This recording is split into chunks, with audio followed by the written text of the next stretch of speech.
जगदीश पुण्यातील एक व्यावसायिक होते. नेहमीप्रमाणे ते सकाळी वर्तमानपत्र वाचत बसलेले. एका बातमीने त्यांचे लक्ष वेधले. सरकार शत्रू मालमत्तेची विक्री करणार आहे. शत्रू मालमत्ता म्हणजे अशी बांधकामे जी इंग्रज सरकारच्या काळात झाली आहेत, किंवा मग अशा लोकांची घरे जी फाळणीच्या वेळी भारत सोडून पाकिस्तानमध्ये गेले. ती जाहिरात वाचून जगदीश यांनी त्यांच्या मुलाला म्हणजेच विश्वासला ती जाहिरात दाखवली. विश्वास हा तरुण होता. त्याला असल्या जुन्या मालमत्ता विकत घेण्यात विशेष रस होता. विश्वासने त्याची दखल घेत सरकारच्या अधिकाऱ्यांशी संपर्क साधला आणि जवळपास 2 महिन्यातच सह्याद्रीच्या कोयनेच्या डोंगर रांगांमध्ये असलेल्या एका गावामध्ये टेकडीवर असलेला एक इंग्रजकालीन बंगला त्याने विकत घेतला. महत्त्वाची गोष्ट म्हणजे त्याला तो बंगला खूप स्वस्तात मिळाला. त्यामागे काही कारणे देखील होती. तो बंगला गेली 70 वर्ष बंद होता. गावामध्ये जायला रस्ता होता, पण तिथून बंगल्यापर्यंत जायला फक्त पायवाट होती. बंगला विकत घेण्याआधी विश्वासने तो बंगला आतून आणि बाहेरून पाहिला होता. इतके वर्ष बंद असून देखील तो अतिशय उत्तम स्थितीमध्ये होता. साफसफाई आणि रंगरंगोटी केली तर तो बंगला नवीनच भासला असता. काही दिवसांनी विश्वास इतर काही मजूर लोकांना घेऊन त्या गावात आला. गावामध्ये आल्यावर सर्वप्रथम त्याने तिथे राहायची सोय कुठे होईल याची चौकशी केली. पण ते गाव डोंगराच्या कुशीत वसले असल्याने तिथे हॉटेल वगैरे काहीच नव्हते.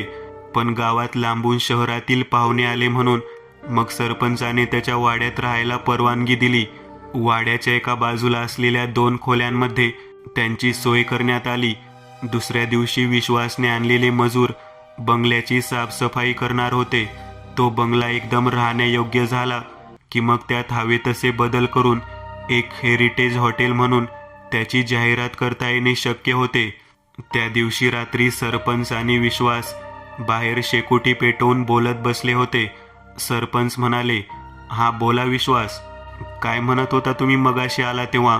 विश्वास म्हणाला, "तो समोर असलेला बंगला विकत घेतला आहे मी. त्याची साफसफाई करून घ्यायची होती, म्हणून मग मजूर घेऊन मी स्वतः इथे आलो." सरपंच अवाक होत म्हणाले, "काय म्हणालात? तो भूत बंगला तुम्ही विकत घेतला? अहो येडे का खुळे तुम्ही? इथली लोक त्याच्या आसपास पण भटकत नाहीत." विश्वास म्हणाला, "काहीतरीच तुमचं सरपंच.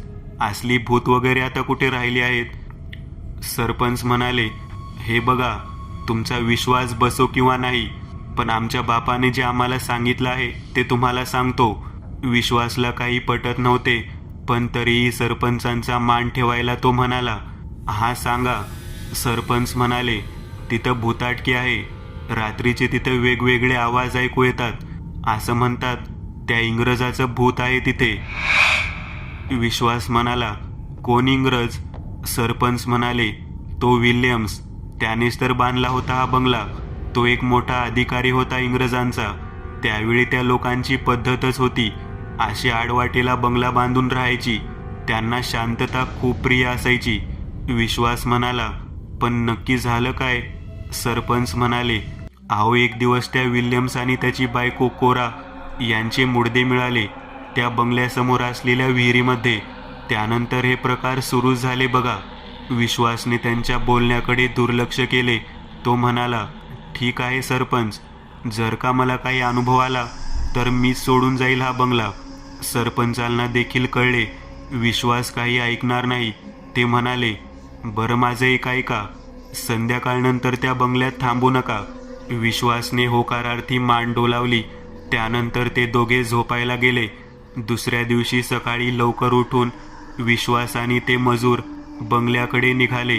बंगल्याला फाटक वगैरे काही नव्हते, पण असा टेकडीवर असल्याने तो असा एकांडा वाटत होता. विश्वास बंगल्याच्या अंगणात आला. तिथेच ती विहीर होती.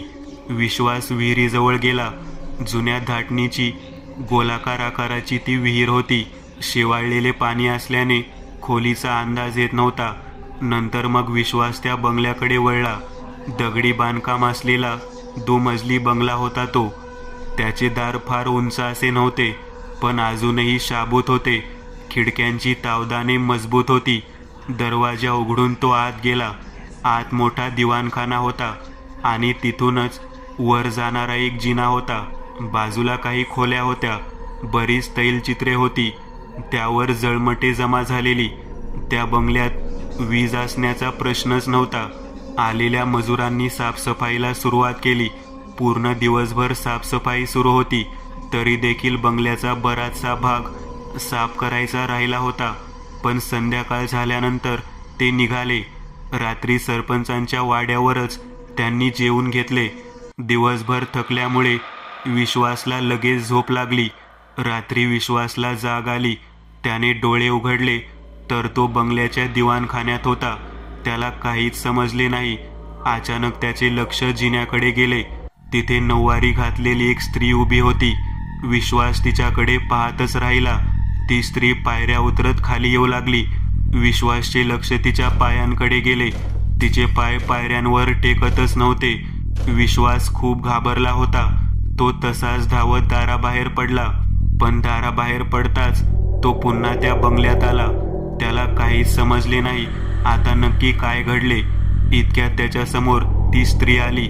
तिच्या डोक्यावरील पदर खाली पडला. समोरील दृश्य पाहून विश्वास भेदरला. त्या स्त्रीचे मुंडके सडलेले होते. चेहरा पूर्ण पांढरा पडलेला. विश्वास मोठ्याने ओरडला आणि दचकून जागा झाला. तो वाड्यातच होता. पण आता पडलेले स्वप्न सत्याच्या इतके जवळ जाणारे होते की त्याला अजून विश्वास बसत नव्हता. आता त्याने जे अनुभवले ते स्वप्न आहे की सत्य. काही वेळाने त्याला परत झोप लागली. सकाळी उशिराने त्याला जाग आली. सर्व मजूर तयार होते.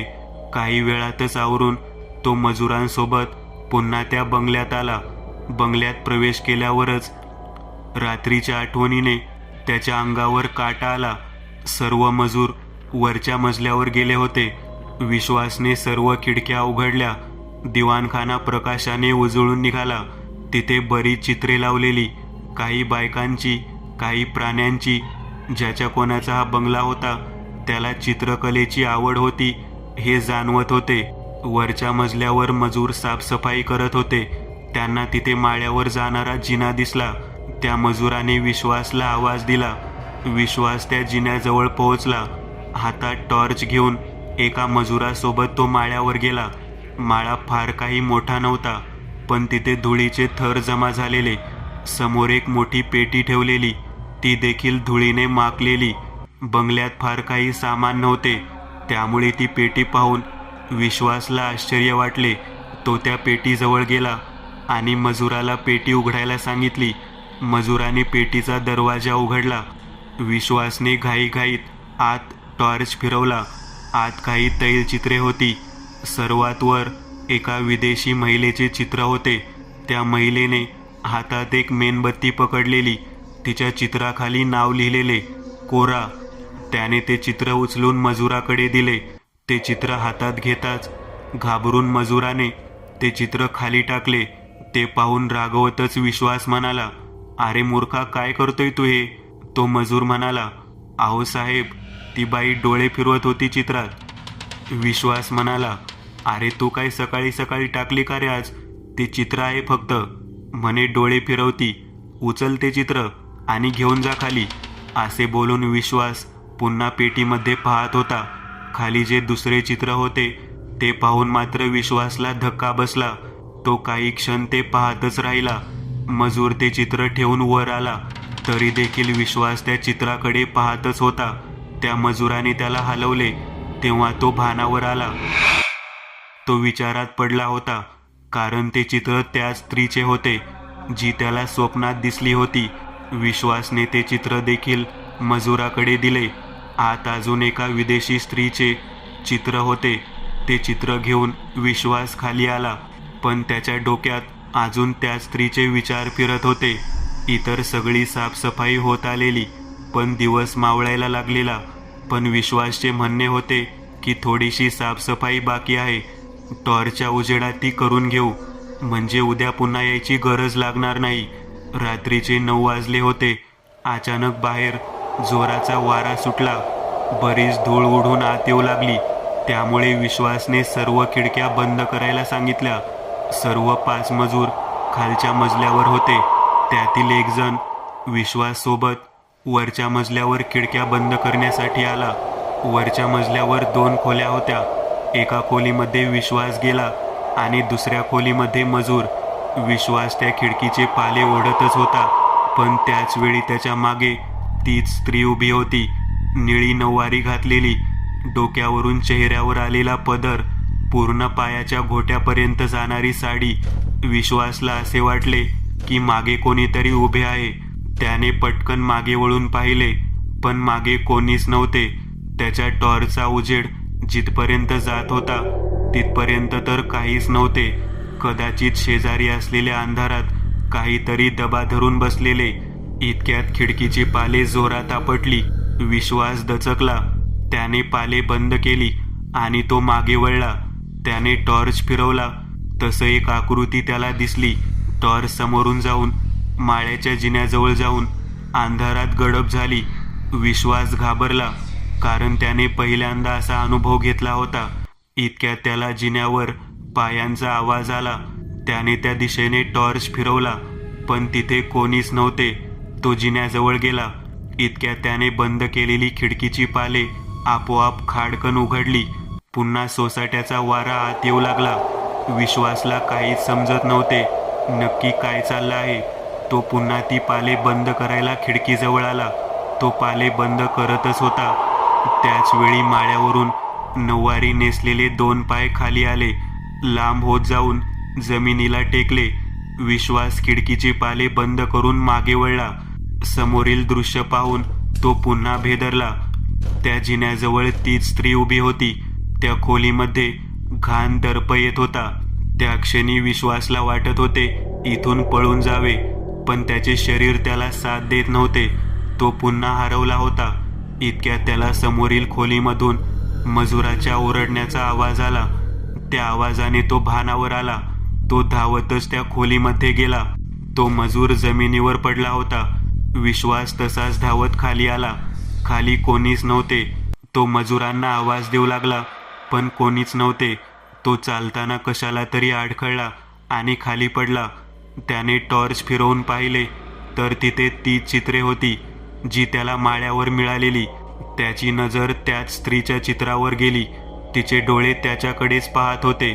अचानक त्याला दिवाणखान्याच्या जिन्यावर पावलांचा आवाज आला. त्याने तिकडे टॉर्च फिरवला. तिथे तीच बाई उभी होती. विश्वास प्रचंड घाबरला होता. त्याने घाबरत त्याच्या वडिलांना फोन लावला. त्यांनी कॉल उचलला. विश्वास म्हणाला, बाबा, ती निळी नऊवारी घातलेली बाई. इतक्यात त्याचा कॉल बंद झाला. त्याच्या हातातील मोबाईल गरम होऊन हातातच फुटला. विश्वासच्या हाताला वेदना होत होत्या.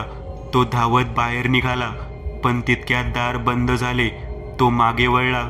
तोच त्याला धक्का बसला, कारण ती स्त्री त्याच्यापासून 1 फूट अंतरावर उभी होती. तिने विश्वासचा गळा पकडला. हळूहळू विश्वासच्या डोळ्यासमोर अंधार दाटला. रात्रीचे 10 वाजले होते. तिथे वाड्यावर सरपंच निघायच्या तयारीत होते. जगदीश आणि सरपंच यांची औपचारिक भेट झाली. सरपंच म्हणाले, रात्रीपासून ते आलेच नाही वाड्यावर. त्यांनाच पाहायला निघालो आहे, लोक सोबत घेऊन. जगदीश म्हणाले, मला रात्री त्यांचा फोन आलेला, पण बोलताना अर्धवट फोन बंद झाला. सरपंच म्हणाले, बरं, आपण आधी त्या बंगल्यावर जाऊन पाहू, बाकी नंतर बोलू. सरपंच, जगदीश आणि इतर काही लोक त्या बंगल्याकडे निघाले. बंगल्याजवळ पोहोचताच त्यांच्या असे निदर्शनास आले की बंगल्याचे दार उघडे आहे. त्यांनी आत जाऊन पाहिले, पण पूर्ण बंगला रिकामा होता. सरपंच आणि जगदीश विचारात पडले. इतक्यात एक माणूस ओरडतच आला, सरपंच, त्या विहिरीत. सर्वजण धावतच विहिरीजवळ आले. विहिरीतील दृश्य पाहून सर्वजण भेदरले. विहिरीत विश्वास आणि 5 मजुरांचे मृतदेह त्या पाण्यावर तरंगत होते. जगदीश तर तिथेच कोसळले. 2 महिन्यानंतर विश्वासच्या धक्क्यातून जगदीश आता कुठे सावरत होते. त्यावेळी त्यांना काहीच समजले नव्हते, पण आता त्यांनी पुन्हा त्या गावच्या सरपंचांना भेटायचे ठरवले. त्यासाठी ते पुन्हा त्या गावात गेले. ते दोघे सरपंचांच्या वाड्यातच बोलत होते. जगदीश म्हणाले, विश्वासने जो मला शेवटचा फोन केला त्यात त्याने निळी नऊवारी घातलेल्या बाईचा उल्लेख केला. तुम्हाला माहीत आहे का तिच्याबद्दल काही? सरपंच म्हणाले, हे काय बोलताय तुम्ही? मी तर असे काहीच नाही ऐकले. आमचे पूर्वज सांगायचे की तिथं विल्यम्स आणि कोरा यांची भूते आहेत, पण हे दोघेही इंग्रज होते. जगदीश म्हणाले, या जागेला नक्कीच काहीतरी भयानक इतिहास आहे, ज्यात मी माझा मुलगा गमावला आहे. सरपंच म्हणाले, आम्ही त्यांना सांगितले होते त्या बंगल्याकडे नका जाऊ, पण ते ऐकले नाहीत. ज्या प्रकारे त्यांचा मृत्यू झालाय, हे काम एक सैतानच करू शकतो. जगदीश म्हणाले, पण या प्रकरणाचा शेवट होत नाही तोपर्यंत मी शांत बसणार नाही. सरपंच म्हणाले, पण तुम्ही काय करणार नक्की? जगदीश म्हणाले, मी तुम्हाला फोन करेल. तुमच्या मदतीची गरज लागेल कदाचित मला. त्यानंतर जगदीश पुण्याला आले आणि आल्यावर थेट गेले एकदंत यांच्या बंगल्यावर. एकदंत आणि जगदीश यांची आधीपासून ओळख होती. एकदंत यांनी आधी एकदा जगदीश यांची मदत केलेली. जगदीशला पाहून एकदंत म्हणाले, काय झालं जगदीश? तुझा चेहरा सांगतोय काहीतरी वाईट घडलं आहे. जगदीश यांनी घडलेला सर्व प्रकार एकदंत यांना सांगितला आणि म्हणाले, एकदंत, मला असे वाटते तुम्ही या प्रकरणाचा माग घ्यावा. मी माझा मुलगा गमावला आहे आणि नक्की काय झाले हे मला देखील माहीत नाही. तुम्ही मला मदत कराल का? एकदंत म्हणाले, तुम्ही जे काही सांगितलं त्यावरून मला देखील जाणून घ्यायचं आहे त्या बंगल्यात नक्की काय आहे ते. 2 दिवसात मी त्या गावाला निघेल. जगदीश म्हणाले, तुमचे खूप आभार. तिथले सरपंच माझ्या ओळखीचे आहेत. त्यांच्याकडे तुमच्या राहण्याची आणि जेवणाची व्यवस्था करतो मी.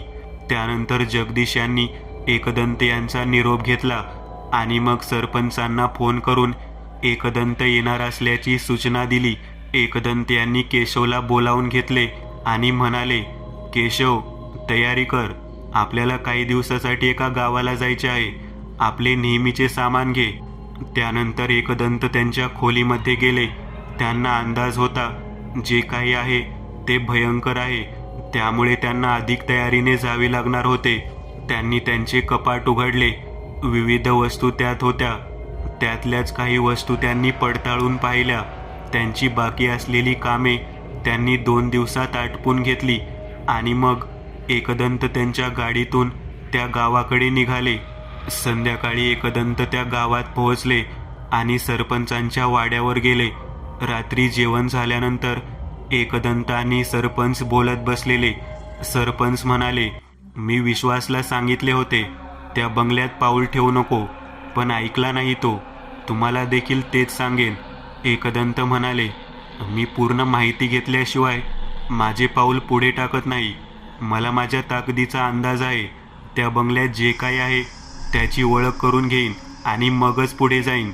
एकदंत यांच्या देहबोलीतून आणि त्यांच्या संवादातून जाणवणारा आत्मविश्वास सरपंचांना देखील मोहित करून जात होता. त्यांना देखील कल्पना आलेली, एकदंत हे कोणी साधारण व्यक्ती नाही. सरपंच म्हणाले, तुम्हाला माझी काहीही मदत लागली तरी नक्की सांगा. मी तयार आहे तुमच्यासोबत त्या संकटाशी लढायला. एकदंत म्हणाले, तुमच्यावर तशी वेळ मी येऊ देणार नाही, पण मला या बंगल्याचा इतिहास जाणून घ्यायचा आहे. विल्यम्सचा खून झाला याचा तपास तर झालाच असेल ना? कुठे माहिती मिळू शकते याची मला? सरपंच विचार करत म्हणाले, इथून काही अंतरावर तालुक्याचे गाव आहे. तिथे सध्या कचेरी आहे, पण आधी तिथेच इंग्रजांचे पोलीस कार्यालय आणि जेल होते. तिथे बरेच जुने दस्त आहेत, जुन्या फाईल आहेत. कदाचित तिथे तुम्हाला माहिती मिळू शकते. एकदंत म्हणाले, वा, फार छान. आपण उद्या सकाळीच तिथे जाऊयात. तुम्ही सोबत चला. तुम्ही असला तर आम्हाला तिथे मदत होईल. सरपंचांनी होकार दर्शवला. त्यानंतर ते झोपायला निघून गेले. दुसऱ्या दिवशी सकाळी उठून एकदंत, केशव आणि सरपंच तालुक्याच्या गावाला निघाले. तिथल्या कचेरीमध्ये सरपंचांची ओळख होतीच. त्यांनी इंग्रजकालीन जुन्या केस फाईल काढायला लावल्या. बराच वेळ शोधल्यावर त्यांना हवी ती केस फाईल मिळाली. सॅम्युअल नावाचा ब्रिटिश पोलीस अधिकाऱ्याने विल्यम्सच्या अशा गूढ मृत्यूचा तपास केला होता. त्याने त्याच्या शब्दात तपास आणि त्याला मिळालेली माहिती लिहिलेली होती. ती माहिती साधारणतः अशी होती, विल्यम्स आणि कोरा लग्न करून काही दिवसांनी त्यांच्या या बंगल्यात राहायला आले. पण त्यावेळी बंगल्यात पहिल्याच रात्री त्यांचा असा गूढ मृत्यू झाला. त्यावेळी तपास करताना सॅम्युएलच्या हाती काहीच लागले नाही.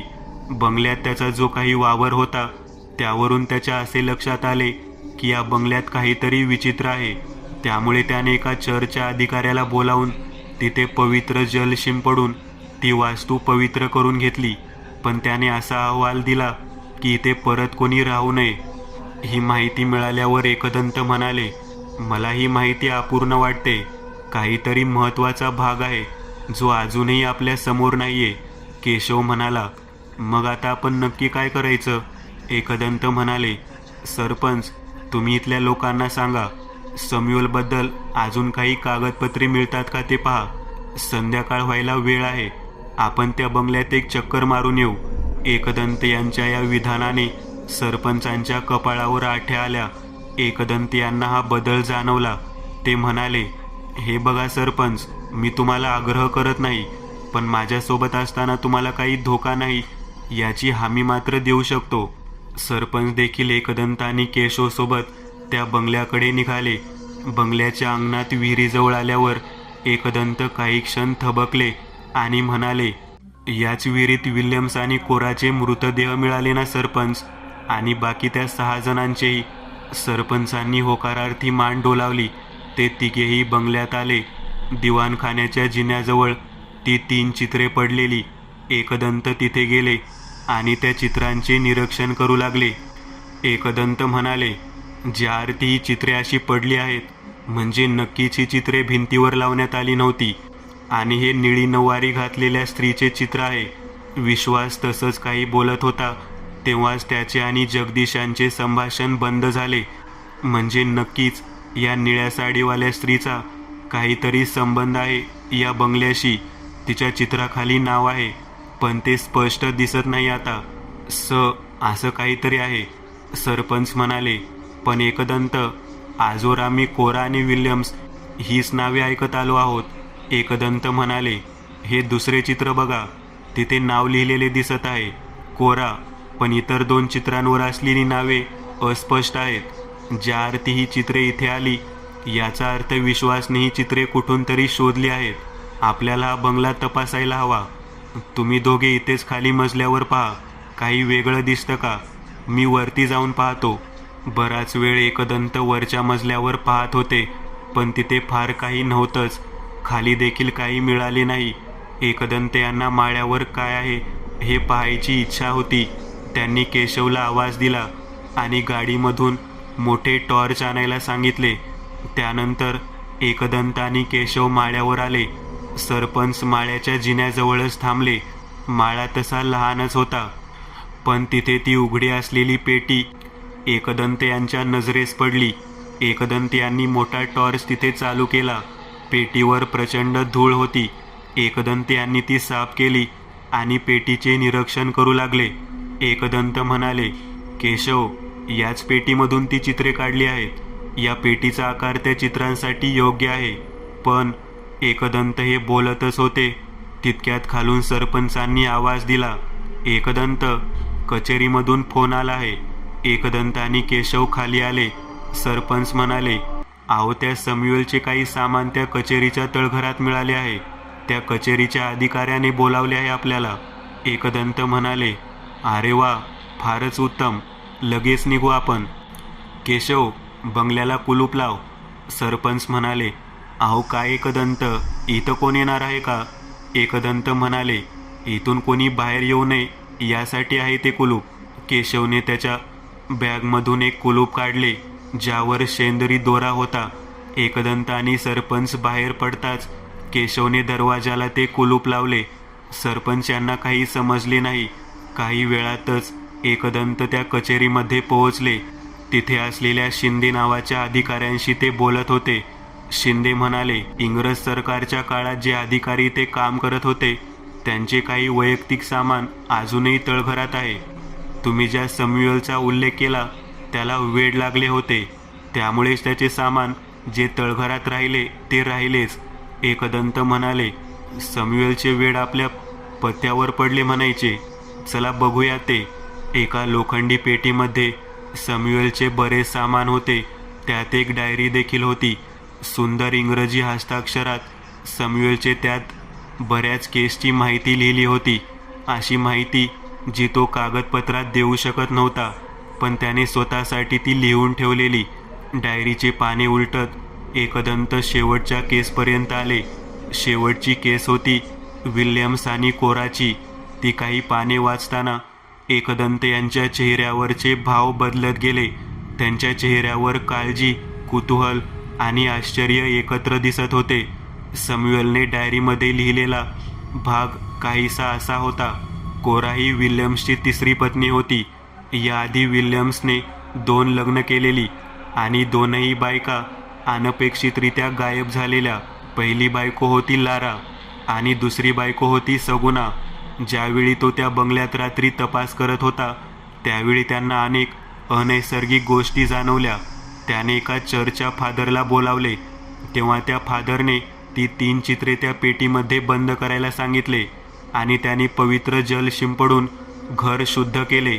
एकदंत म्हणाले, ही माहिती थोडीच आहे, पण बरंच काही सांगून जाते. चला आपल्याला घाई करायला हवी. आजची रात्र त्या बंगल्यातच राहायचे आहे. सरपंच म्हणाले, काय, त्या बंगल्यात रात्रभर? हो सरपंच, चला तुम्हाला सांगतो. सरपंचांच्या वाड्यावर आल्यानंतर एकदंत यांनी केशवला सगळे सामान सोबत घ्यायच्या सूचना केल्या. सरपंचांना त्यांनी एक दोरा दिला आणि म्हणाले, सरपंच, हा दोरा गळ्यात बांधा आणि हा दोरा कायम बाहेर राहील यावर लक्ष द्या. बाकी मी पाहून घेईन. एकदंत यांच्या अशा बोलण्याने सरपंचांना देखील विश्वास वाटला. रात्रीचे 8 वाजले होते. ते तिघेही त्या बंगल्याकडे निघाले. रात्रीच्या वेळी तो बंगला अजूनच भयावह वाटत होता. थोडीशी देखील हवा वाहत नव्हती. त्यामुळे तिथे असणारी शांतता मन हेलावून टाकत होती. एकदंत यांनी कुलूप उघडून बंगल्यात पाऊल ठेवले. सोबत आणलेले 2 मोठे टॉर्च तिथे दिवाणखान्यात ठेवले. तिथे त्यांना एक गोष्ट जाणवली. मगाशी तिथे असलेली 2 चित्रे आता तिथे दिसत नव्हती. एकदंत म्हणाले, तेच झाले ज्याची कल्पना होती. आपल्याला ती 2 चित्रे शोधायची आहेत. तुम्ही दोघे इथे पहा, मी वर पाहतो. एकदंत जिन्याने वर आले. वरती असलेल्या एका खोलीमध्ये गेले जिथे माळ्यावर जायचा रस्ता होता. एकदंत आत आले. त्यांच्या पाठोपाठ ती निळी नऊवारी घातलेली स्त्री देखील आत आली. एकदंत यांना कल्पना नव्हती. एकदंत त्या खोलीमध्ये पाहू लागले, पण तिथे कोणतेही चित्र दिसत नव्हते. एकदंत यांच्या हातात असलेल्या टॉर्चच्या उजेडात खोलीचा काही भाग दिसत होता, पण इतर भाग अंधारातच होता. एकदंत माळ्याच्या जिन्याकडे वळले. त्यांनी जिन्यावर पाऊल ठेवले. तो जिन्यावरून एक पाऊल खाली आले. हळूहळू दुसरे पाऊल खाली आले. जसजशी ती आकृती पायऱ्या उतरत होती, एकदंत यांना जाणवले तिने घातलेले कपडे हे ब्रिटिश पद्धतीचे आहेत. एकदंत थोडे मागे हटले. इतक्यात त्यांच्या शेजारून एक सावली सरकत निघून गेली. त्यांचे लक्ष तिकडे गेले आणि त्यांनी पुन्हा जिन्याकडे पाहिले. तिथे कोणीच नव्हते. पण आता एकदंत यांच्या मागे छतामधून 2 आकृत्या खाली आल्या. एक निळी नऊवारी घातलेली स्त्री आणि दुसरी ब्रिटिश गाऊन घातलेली स्त्री. एकदंत यांना समजले मागे कोणीतरी आहे. ते वळणार इतक्यात त्यांना मागून जोरात धक्का बसला. एकदंत जिन्यावर पडले. त्यांनी मागे वळून पाहिले तर मागे कोणीच नव्हते. इतक्यात जिन्यावरून 2 हात खाली आले. हळूहळू ते हात दुसऱ्या पायरीवर आले. एकदंत यांना टॉर्च उजेडात त्या स्त्रीचा चेहरा स्पष्ट दिसला. सुरकुतलेला चेहरा, त्यावर जखमा आणि गोरी त्वचा. ती कोरा होती. पडलेल्या एकदंत यांना उठवायचे होते, पण त्यांना जमत नव्हते. कोरा हळूहळू एकदंत यांच्या जवळ येत होती. तिचे डोळे चित्रात रेखाटल्यासारखे वाटत होते, पण त्यात एक जिवंतपणा होता. त्या डोळ्यांकडे पाहत राहावे असे वाटत होते. पण एकदंत यांना धोक्याचा अंदाज आला. त्यांनी तिच्या डोळ्यावरून नजर हटवली. इतक्यात एकदंत यांच्या पायाला कोणीतरी पकडले आणि त्यांना फरफटत नेऊन भिंतीवर आदळले. त्यांच्या हातातून टॉर्च खाली पडला. त्याच उजेडात एकदंत यांना एक भयावह दृश्य दिसले. कोरा जिन्यात बसलेली आणि तिच्या खांद्यावर तीच नऊवारी घातलेली बाई बसलेली सगुणा. कोरा एकदंत यांच्याकडे पाहून बिभत्सपणे हसत होती आणि सगुणाच्या तर चेहऱ्यावर पदर होता. सगुणा म्हणाली, तू पाहायला आलेला ना कोण आहे आम्ही, बघ की आता. एकदंत उठू लागले. इतक्यात भिंतीमधून 2 हात आले आणि त्यांनी एकदंत यांना पकडले. एकदंत यांना धक्काच बसला, कारण ते हात पुरुषाचे होते. एकदंत यांना हलता येत नव्हते. अचानक तो जमिनीवर पडलेला टॉर्च गोल गोल फिरू लागला. जिथे जिथे त्या टॉर्चचा उजेड पडत होता तिथे त्यांना कधी कोरा तर कधी सगुणा दिसत होती. हळूहळू त्या एकदंत यांच्या जवळ येत होत्या. इतक्यात एकदंत यांचा हात त्यांच्या खिशाकडे गेला आणि त्यांनी करेच्या पाण्याची छोटी बाटली बाहेर काढली. ते पाणी त्यांनी स्वतःवर शिंपडले. तशी त्यांची त्या हातामधून मुक्तता झाली.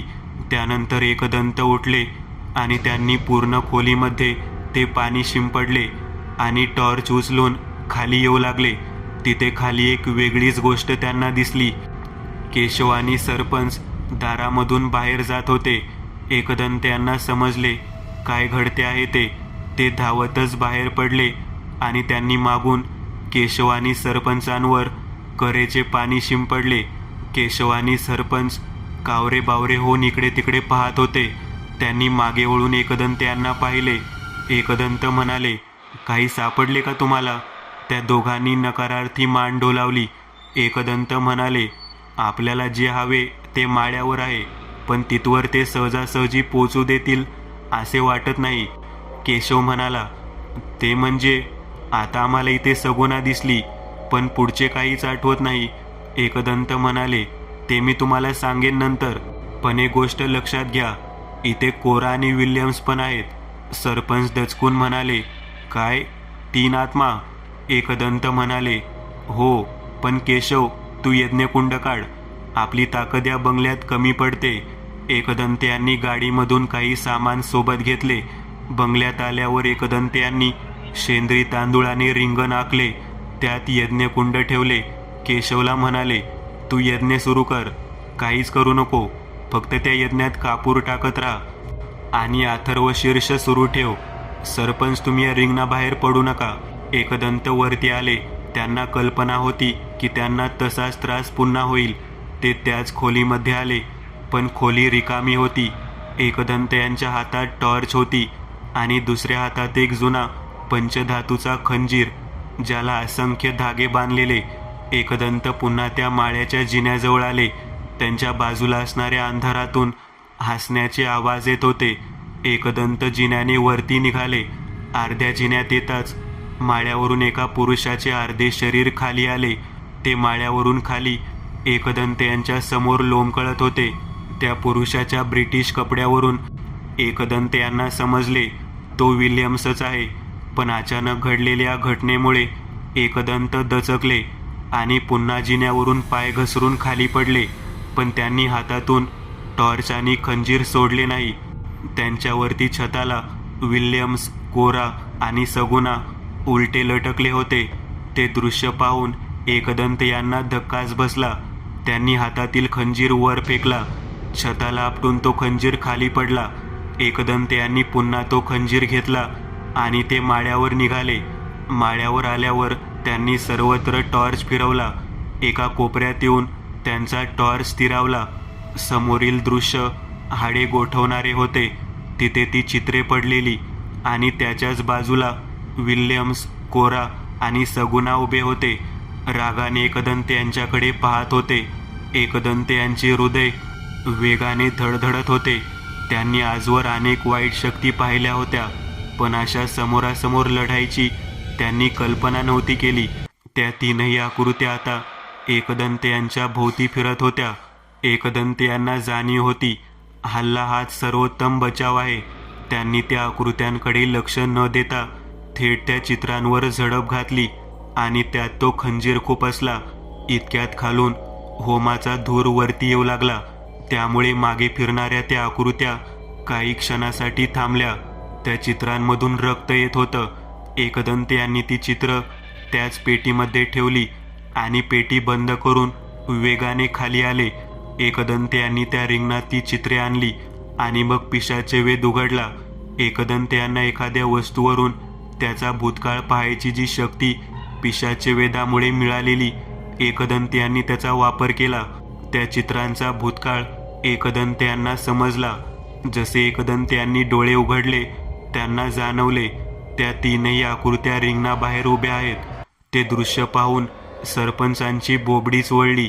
एकदंत यांनी त्या चित्रांवर त्या खंजिराने वार केले, त्यावर करेचे पाणी शिंपडले आणि मग केशवला म्हणाले, यज्ञात भस्म कर ही चित्रे. केशवने ती चित्रे यज्ञात टाकली. त्या चित्रांनी आग पकडली. शेजारी उभ्या असलेल्या त्या 2 आकृत्या हळूहळू हवेत विरल्या, पण तिथे सगुणा तशीच रागात उभी होती.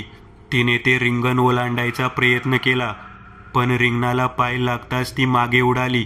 एकदंत हसून म्हणाले, तुझ्याने नाही होणार हे. मारुतीरायाच्या पायावरचा शेंदूर आहे तो. एकदंत यांनी पुन्हा त्यांचे कमंडलू काढले आणि पिशाचे वेदाचा अध्याय 3 उघडला. जखीन, सुवासीन स्त्री आघोर कृत्यात मेल्यावर तिची जखीन बनते. एकदंत यांनी मंत्र म्हणायला प्रारंभ केला. हळूहळू ती सगुणा त्या कमंडलूमध्ये सामावली. एकदंत यांनी ते कमंडलू बंद केले आणि म्हणाले, आता आपलं काम झालं आहे. केशव, सर्व सामानावर, आपण बाहेर पडू शकतो आता. ते तिघेही बंगल्याच्या बाहेर पडले. केशवने कुलूप लावले आणि मग ते सरपंचांच्या वाड्यावर आले. आल्यावर काही वेळ विश्रांती घेतल्यावर सरपंच आणि एकदंत चहा घेत बोलत होते. सरपंच म्हणाले, काल काय झालं? ती भूते कोण होती? मला काही समजेना एकदंत.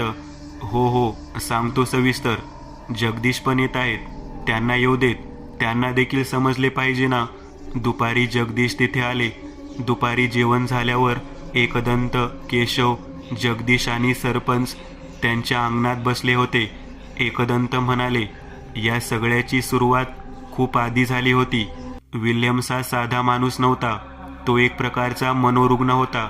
इथे राहायला यायच्या आधी तो जिथे राहत होता तिथे त्याने पहिले लग्न केले. त्याने स्वतःच्या पत्नीचा खून केला आणि तिच्याच रक्तापासून तिचे चित्र काढले आणि मग गुपचूप घरामागे तिला गाडले. या पत्नीचा उल्लेख सॅम्युएलने कुठेच केला नाही, कारण तिच्याबद्दल फार माहिती कोणालाच नव्हती. पण तिच्या आत्म्याला मुक्ती मिळाली होती. त्यानंतर विल्यम्सने अजून एक लग्न केले, पण ती मुलगी ब्रिटिश नव्हती तर मराठी होती, सगुणा. तिच्यासोबत लग्न करून तो तिला या बंगल्यात घेऊन आला आणि तिला बेशुद्ध करून तिचे रक्त काढून घेतले. त्यातच तिचा मृत्यू झाला. त्याने त्या रक्तापासून तिचे चित्र रेखाटले. तिचे प्रेत त्याने बंगल्यासमोरील विहिरीत दगड बांधून टाकले. ते चित्र ठेवून तो पुन्हा निघून गेला आणि मग कोरासोबत लग्न करून पुन्हा या बंगल्यात आला. त्याने कोराचे देखील असेच रक्त काढून घेतले आणि तिचे चित्र रेखाटले. पण त्यानंतर वेगळेच घडले. कोरा मेली नव्हती आणि सगुणाचा आत्मा मुक्त झालेला नव्हता. तो याच बंगल्यात आणि चित्राभोवती घुटमळत होता. ते चित्र तिचे आणि या जगाच्या मधले माध्यम होते. तिच्या आत्म्याने विल्यम्स आणि कोराला संमोहित केले आणि त्यांना विहिरीपर्यंत घेऊन गेली आणि पाण्यात नेऊन मारले आणि मग त्यांचे शव गावातल्या लोकांना मिळाले. या सर्व गोष्टींमध्ये विल्यम्स आणि कोराचे अंत्यसंस्कार नीट पार पडले, पण सगुणाचा देह मिळालाच नाही. तो त्याच पाण्यात मिसळला. त्यामुळे सगुणाने विल्यम्स आणि कोराचा मृत्यू घडवून आणला. पण असा भयानक मृत्यू झाल्यामुळे कोराचा आत्मा त्या चित्रासोबत जोडला गेला, कारण त्यात तिचे रक्त होते आणि कोरासोबत विल्यम्सचा आत्मा देखील मुक्त होऊ शकला नाही. पण जेव्हा ते कोराचे चित्र जाळले तेव्हा कोरासोबत विल्यम्स देखील मुक्त झाला. केशव म्हणाला, म्हणजे आम्ही संमोहित झालो होतो आणि जर का तुम्ही नसता आला तर आम्हीही त्या पाण्यात गेलो असतो. होय, अगदी बरोबर. विश्वास आणि त्याच्या मजुरांसोबत हेच घडले. पण मग नक्की काय झाले पुढे? जेव्हा सॅम्युएल त्या बंगल्यात आला आणि तो तपास करत होता त्यावेळी याच आत्म्यांचा त्रास त्याला देखील झाला. पण त्याला यात अडकून वेळ वाया घालवायचा नव्हता. त्याने जेव्हा चर्चच्या फादरला बोलावले तेव्हा त्या फादरला कल्पना आली की या शक्तींना मुक्ती देणे त्याच्या हातात नाही. पण त्या चित्रांना पंचधातूच्या पेटीमध्ये ठेवलं तर त्यांची ताकद कैद होईल आणि ते कोणाला त्रास देऊ शकणार नाही. त्यामुळे त्या चित्रांना माळ्यावर त्या पेटीमध्ये ठेवले होते. पण विश्वासने ती पेटी उघडून त्यांना मुक्त केले आणि मग हा सगळा प्रकार सुरू झाला. मी देखील जो खंजीर वापरला तो पंचधातूपासून बनवलेला आणि त्यामुळेच त्या चित्रावर वार करणे शक्य झाले आणि सगुणाला मुक्ती देणे शक्य नव्हते. म्हणून मी तिला कैद केले. ते कमंडलू आता माझ्या तळघरात जाईल. सरपंच म्हणाले, एकूणच काय तर ती चित्रे झपाटलेली होती. जगदीश म्हणाले, तुम्ही खूप मोठी मदत केली आहे एकदंत. मला समजलेच नसते विश्वाससोबत नक्की काय झाले. सरपंच म्हणाले, तुम्ही आमच्या गावाला पण खूप मदत केली आहे एकदंत. एकदंत म्हणाले, हो, पण विश्वास वाचला नाही याचेच वाईट वाटते. आता परत त्या बंगल्यामुळे कोणाला त्रास होणार नाही. एकदंत यांनी अजून एक गूढ रहस्य उलगडले होते. अशीच अजून गूढ रहस्य एकदंत यांच्या समोर येणारच होती. मित्रांनो, आज पुरतं एवढंच. तुम्हाला जर काही गोष्ट आवडली असेल तर नक्की लाईक करा. तुमच्यापैकी बरेचसे जण व्हिडिओ लाईक न करताच पळून जातात. पण हा जर व्हिडिओ तुम्ही लाईक केला तर मला जरा बरं वाटेल आणि असेच भारी भारी व्हिडिओ बनवायची माझ्यात एनर्जी येईल. त्यामुळे नक्की लाईक करा. आणि अजूनही कोणी या चॅनलला सबस्क्राईब केलेलं नसाल तर लगेच सबस्क्राईब करून टाका.